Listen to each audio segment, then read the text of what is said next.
Amin'ny fifaliana lehibe no entinay miarahaba anareo manaraka izao fandarana izao amin'ity anio ity. Mirary koa izay raha mirary ny fiadanan'ny tompo sy ny fahasoavan'Andriamanitra ho amintsika rehetra mandritra izao fandarana izao.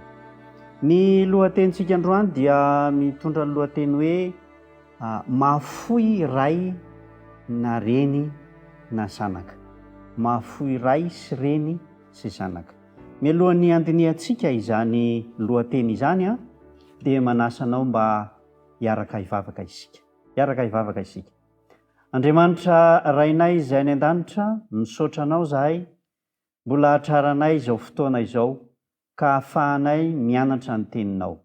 Ampaherezo zahay ary ao ka hitombo ny finoanay eo am-pandinihana ny teninao ary raho ny fanahinao masina hitaridalana anay hatrany.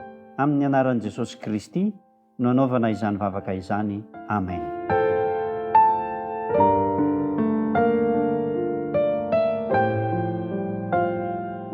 Araka ny voambara teo aloha teo dia misy lohateny anankiray hoe mahafoy ray na reny na zanaka. Anisan'ny zavatra sarotra indrindra eo amin'ny maha-olombelona izany hoe mahafoy ray na reny na zanaka na vady izany. Kanefa amin'ny fanarahana ny dian'i Kristy dia eritreretina fa tsy maintsy atao izany toe-javatra izany amin'ny fotoana indraindray. Izao no ambaran'i Jesosy ao amin'ny Lioka toko faha 4:20 ka ny andininy faha 4:20. Lioka toko faha 4:20, Lioka toko faha 4:20 ka ny andininy faha 4:20 azafady. Lioka toko faha 4:20 ka ny andininy faha 4:20. Vakitsika amin'ny anaran'i Kristy. Raha misy manaraka ahy ka tsy mankahala ny rainy sy ny reniny sy ny vadiny sy ny zanany sy ny rahalahiny sy ny anabaviny, eny ary ny eny koa aza, dia tsy azo ekena ho mpianatro izy. Raha tsy mankahala ny rainy sy ny reniny sy ny vadiny sy ny zanany, ny rahalahiny sy ny anabaviny hatramin'ny ainy, dia tsy ekena ho mpianatry Kristy. Ohatran'ny hoe mankahala ny rainy, ny reny, ny vady, ny zanaka. Fa zao no ambaran'i Jesosy Kristy ao amin'ny Matio toko faha 5:420. Matio toko faha 5:420. Hoy Kristy: fa izaho kosa milaza aminareo hoe tiava ny fahavalonareo ary mivavah ho an'izay manenjika anareo. Nahoana moa Jesosy Kristy no miteny milaza hoe mankahala ny rainareo sy ny reninareo, kanefa izy aza milaza fa tiava ny fahavalo ary mivavah ho an'izay manenjika anareo?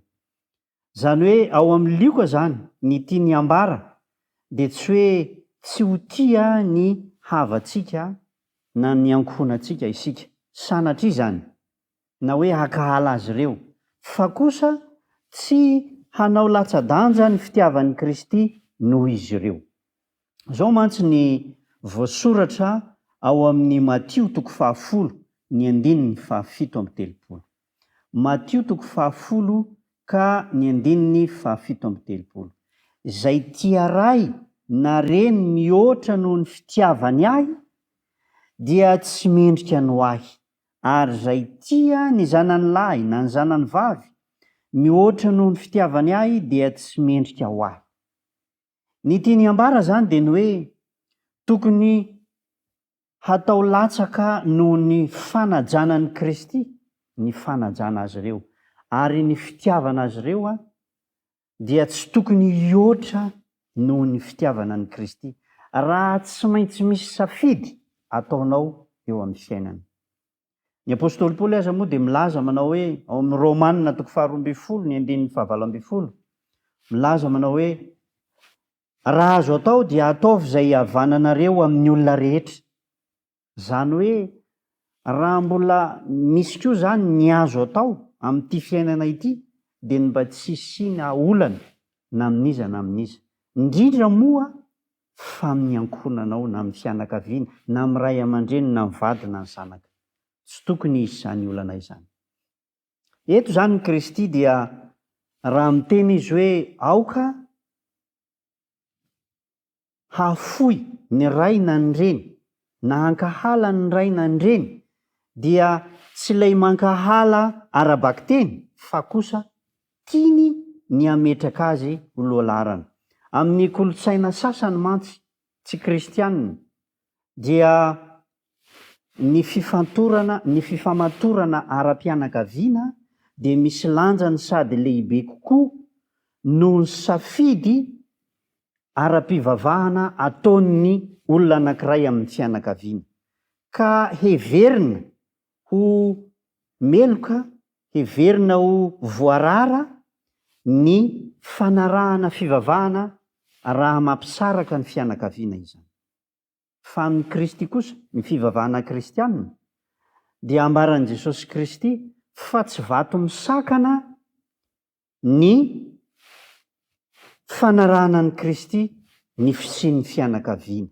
Na hoe mety misy mihitsy aza fianakaviana mandraona, misy mihitsy aza manapaka fihavanana, misy manenjika noho ny fanarahana ny Kristy, ary betsaka ny kristianina enjehan'ireo havany noho izany fiovana hanaraka ny Kristy izany. Zao anefa mampanantena Jesosy Kristy fa amin'ny toe-javatra tsy maintsy safidiananao dia mampirisika izy ny hanaovanao safidy manokana ny an'olon-tena hanaraka an' Jesosy Kristy. Asain'ny Kristy mikajy isika ao amin'io filazantsara araka an'io toko 4:12 io dia asainy mikajy isika hoe rehefa hanao zavatra anankiray dia mipetraha dia manaova kajy mihitsy aloha. Dia tahaka izany koa ny fanarahana an' Jesosy Kristy tokony ho eritreretina tsara satria miankina amin'izany ny fiainana mandrakizay.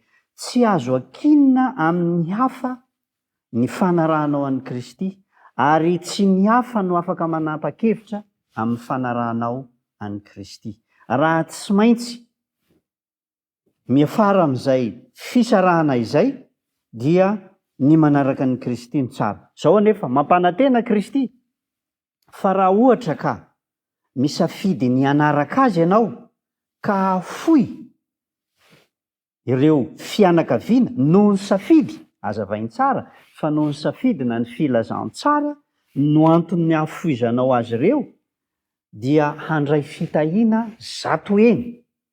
Mampanantena an'izany Jesosy Kristy. Andeha ovaka itsika ary eo amin'ny Marka toko 10 ka ny 7:20 ka hatramin'ny 13. Marka toko 10 ka ny 7:20 ka hatramin'ny 13. Zao ny vakin'ny teny.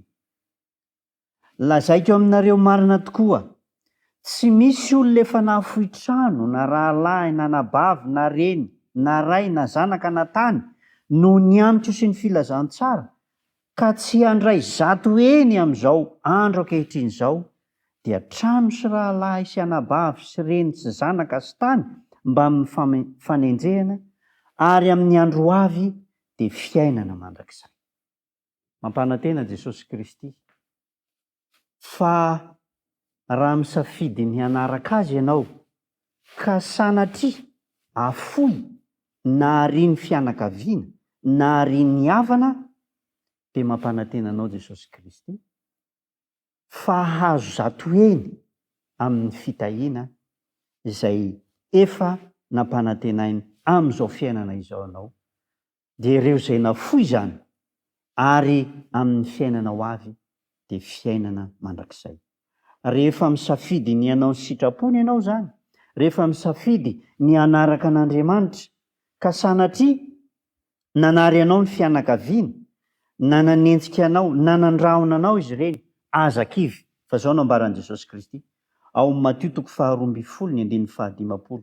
Matio toko 12 ny 15. Matio toko 12 ny 15. Fa na iza no hanao ny sitrapony raiko izay any an-danitra, dia izy no rahalahiko sy anabaviko ary reniko. Tsy vitany hoe hahazo zato eny ambony ny efa nafoy amin'izao fiainana izao sy fiainana mandrakizay, fa ambaran'i Jesosy Kristy mihitsy fa ho raisiny ho rahalahiny sy anabaviny ho an'izay makatoa izany teny izany. Ry havana malala, raha misedra fanenjehana ianao, raha misedra fankahalana ianao, na foy ny fianakaviana no ny safidy fa ho mpianatra Kristy, dia mampanantena anao Jesosy Kristy. Fa azo ny ataony manome anao zato eny amin'ireo izay nafoinao ary mahazo manantena ny fiainana mandrakizay.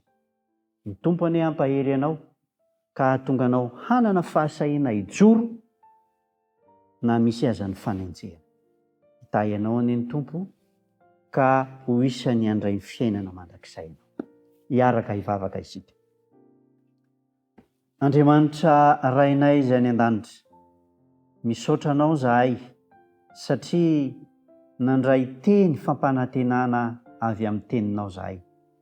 Fa na misy aza zavatra tsy maintsy afoinay amin'ity fiainana ity, dia honeranao zany.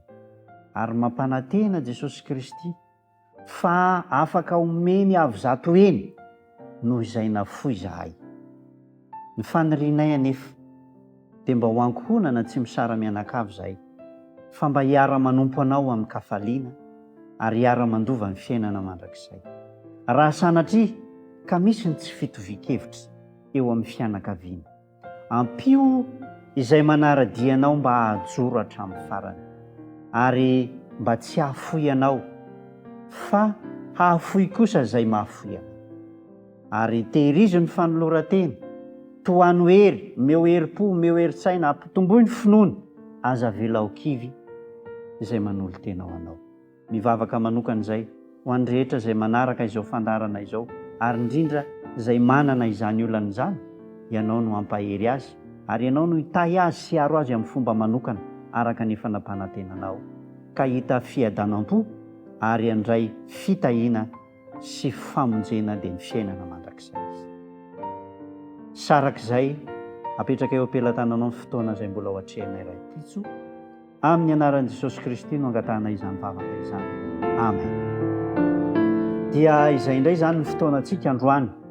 Misaotra anao nanaraka ny fandarana hatramin'ny farany, ary manantena indray iona aminao raha pitso tahaka izao. Mirary sondrindra tokoa.